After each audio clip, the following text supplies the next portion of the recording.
Julia here with Fancy Sprinkles, and today we're giving Mom a day off. We're gonna be making dipped strawberries using the Petite Sucré kit, which stands for the little sugar. Today I'm gonna have Nick and Andrew joining us to make our fancy strawberries. Before we begin, let's grab our ingredients.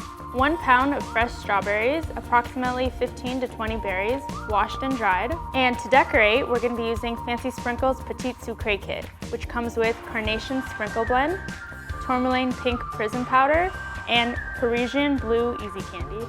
Warm up Easy Candy in the microwave at 30-second intervals, kneading the pouch by hand in between until fully melted. Once Easy Candy is melted, cut the tip of the pouch and pour into a cup or bowl. Holding the strawberry by the stem, dip it into the Easy Candy.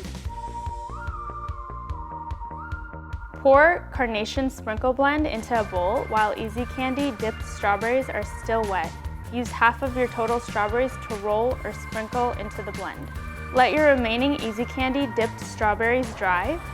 Using a paintbrush, dust strawberries with Tourmaline Pink Prism Powder. Pour Mom's favorite beverage and enjoy!